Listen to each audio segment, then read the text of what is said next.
Hello everyone, welcome back to my channel. So today I am going to discuss important article from the Hindu newspaper. So first article is related to Constitution Amendment Bill.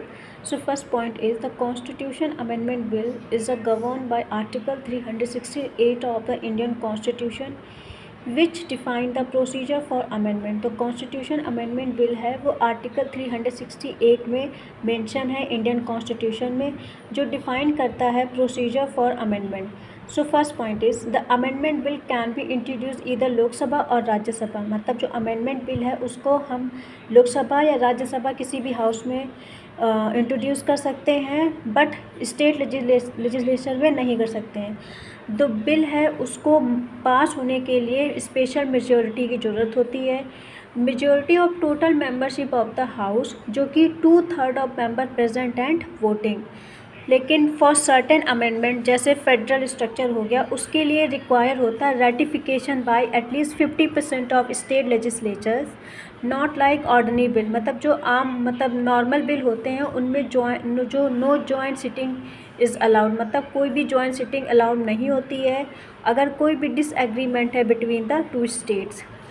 After passing both houses, मतलब amendment bill जो constitution amendment bill है, अगर वो दोनों houses से पास हो गया तो बिल कहाँ जाता है, फिर बिल को प्रेसिडेंट के पास भेज दिया जाता है, जो प्रेसिडेंट को अपनी एसेंट देनी ही पड़ती है। मतलब उसको वो होल्ड नहीं कर सकते हैं, ना ही कोई इसमें वीटो पावर अप्लाइड होती है। और in this case constitution amendment bill link होता है।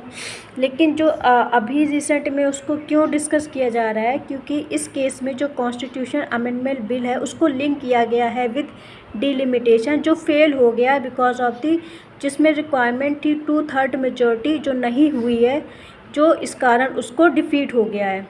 और जो बिल है उसका एम क्या था, इंक्रीज़ करना लोकसभा सीट को और इम्प्लीमेंट करना वुमेंस के रिजर्वेशन को। लेकिन जो अपोजिशन है उसने ऑब्जेक्ट किया it to linking it with delimitation, क्योंकि जो अमेंडमेंट बिल था उसको डिलिमिटेशन से लिंक कर दिया गया था। तो जो अपोजिशन थी उसने इस बिल को ऑब्जेक्ट किया, जो कि डिफीट हो चुका है, मतलब फेल हो गया है। First point, the Constitution 131st Amendment Bill 2026 linked with delimitation was defeated in Lok Sabha, failing to secure the required 2/3 majority with around 298 votes in favor and 230 against। तो जो constitutional amendment 131st amendment bill 2026 था, जो delimitation से जुड़ा हुआ था, वो लोकसभा में डिफीट हो गया, मतलब फेल हो गया है। इसका रीज़न क्या है, बिकॉज ऑफ जो रिक्वायरमेंट मेजॉरिटी थी, जो रिक्वायरमेंट मेजॉरिटी की ज़रूरत थी विच इज़ 2/3, वो नहीं हुई है। कितना फेवर आया है, ओनली 298 और अगेंस्ट में 230 अगेंस्ट में आए। Point, the bill aimed to increase Lok Sabha seat from 543 to about 850, significantly expanding parliamentary representation। जो बिल है उसका एम ये था कि वो लोकसभा सीट को बढ़ाना चाह रहे थे फ्रॉम 543, जो अभी प्रेजेंट में है, कितना बढ़ाना है, 850 को। सिग्निफिकेंटली एक अच्छा खासा प्रोपोर्शन बढ़ता है पार्लियामेंट्री रिप्रेजेंटेशन में। Third point, it was designed to implement 33% reservation for women, fast tracking the earlier 2023 women's reservation law by linking it with delimitation। इसको इसलिए डिज़ाइन किया गया था कि इसमें इम्प्लीमेंट हो सके जो 33% रिजर्वेशन दिया गया था फॉर वुमेन के लिए, जो एक फास्ट ट्रैकिंग अर्लियर जो 2023 में बिल लाया गया था वुमेन रिजर्वेशन लॉ, जो लिंक हुआ था with delimitation. A key feature was allowing Parliament to decide when delimitation happened and which census to use instead of strictly following constitutional norm। तो एक इम्पॉर्टेंट फीचर जो था वो अलाउ करता था पार्लियामेंट को, या कर रहा है, टू डिसाइड कब डिलिमिटेशन होना है और किस सेंसस के बेस पर होना है, जैसे 2011 को यूज़ कर सकते हैं, instead of strictly following constitutional norms। 5 point, the bill proposed setting up a delimitation commission to redraw constituencies before the next census to enable quicker implementation of women's quota। जो bill है उसको propose किया गया था जिससे set होगा एक delimitation commission को, जो रीड्रॉ करेगा कॉन्स्टिट्यूंसीज को बिफोर दी जो आने वाला है नेक्स्ट सेंसस, जो इनेबल करेगा क्विकर, मतलब जल्दी से implementation of women's quota. 6 point, opposition parties united against the bill, arguing it linked women's reservation with a controversial delimitation exercise। calling it politically motivated and undemocratic. Opposition party ने मतलब एक साथ आकर इसका विरोध किया, मतलब इस बिल के अगेंस्ट थे। उन्होंने वो ये बोल रहे हैं, आर्ग्यू कर रहे हैं कि जो इसको आपने वुमेन रिजर्वेशन को जो आपने जोड़ दिया है, लिंक कर दिया है विद कंट्रोवर्शियल डिलिमिटेशन एक्सरसाइज के लिए, उसको बोला है कि कॉलिंग इट पॉलिटिकली मोटिवेटेड है और अनडेमोक्रेटिक है। 7 point Southern states strongly opposed it, fearing loss of political representation due to population-based seat redistribution, which could benefit high population northern state. तो सदर्न स्टेट ने बहुत ही स्ट्रांगली अपोज किया था bill को।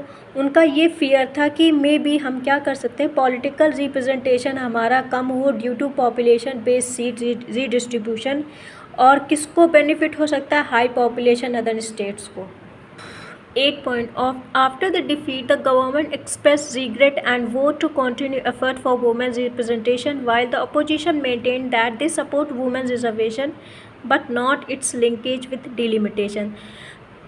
मतलब आफ्टर द डिफीट, मतलब जो bill है उसके फेलियर होने के बाद जो गवर्नमेंट ने अपना कंसर्न या रिग्रेट एक्सप्रेस किया है और वो बोला है, वो मतलब शपथ ली कि हम कंटिन्यू अपने एफर्ट को रखेंगे फॉर वुमेन के रिप्रेजेंटेशन के लिए, जबकि अपोजिशन ने ये बोला है कि हम वुमेन के रिजर्वेशन के लिए सपोर्ट करते हैं, बट जो इसका लिंकेज है विद डिलिमिटेशन हम उसको अपोज करते हैं। And the next article is related to Chambal Sanctuary. The first point is the Supreme Court of India warned that the state of Rajasthan, Madhya Pradesh and Uttar Pradesh over rampant illegal sand mining in the National Chambal Sanctuary. तो supreme court ने warn किया है state of Rajasthan को, मध्य प्रदेश को और उत्तर प्रदेश के लिए। किस लिए? रैम्पेंट मतलब जो लगातार इंक्रीज हो रही illegal sand mining in a national Chambal sanctuary. Second point, the court stated it may take extraordinary step like deploying paramilitary forces if state fail to control illegal mining activities effectively. तो court ने ये बोला है हम extra ordinary step ले सकते हैं अगर आपने इस इलीगल सैंड माइनिंग को नहीं रुकवाया। क्या कर सकते हैं? लाइक हम डिप्लॉय कर सकते हैं पैरामिलिट्री फोर्सेस को अगर स्टेट फेल हुए control illegal mining activities effectively. Third point, a bench led by Justice Vikram Nath and Justice Sandeep Mehta took serious note for environmental degradation and threat to biodiversity, especially endangered species like घड़ियाल।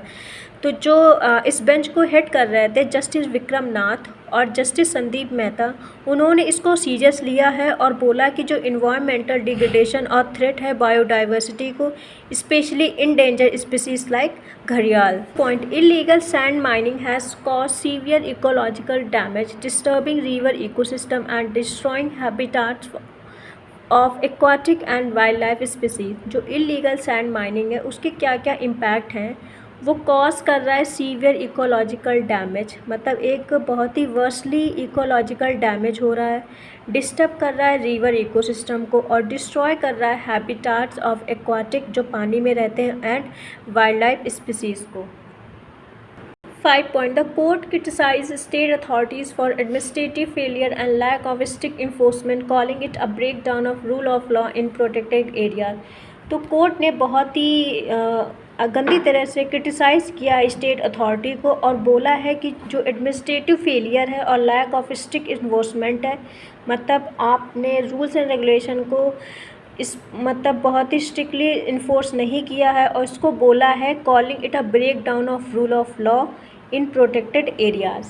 Point, it ordered installation of high resolution CCTV cameras in mining prone areas with live monitoring by senior police and forest official to curb illegal activities. तो supreme court ने order किया है कि आप install कीजिए high resolution CCTV camera को in mining prone area में with live monitoring by senior police and forest official, जिससे क्या हो, टू कर्ब कंट्रोल हो इलीगल एक्टिविटीज़ में। 7 point, the court also suggested use of modern technologies like GPS tracking system on vehicles transporting sand to ensure accountability and prevent illegal trade. Court ने ये भी suggest किया है कि आप modern technology का यूज़ करें जैसे GPS ट्रैकिंग सिस्टम को ऑन व्हीकल्स, जिससे transporting sand to ensure accountability और प्रिवेंट हो illegal trade. Point, the issue remains significant in current affairs as illegal mining continues to be a major environmental and governance challenge in India. with stricter monitoring and judicial intervention increasing in recent time।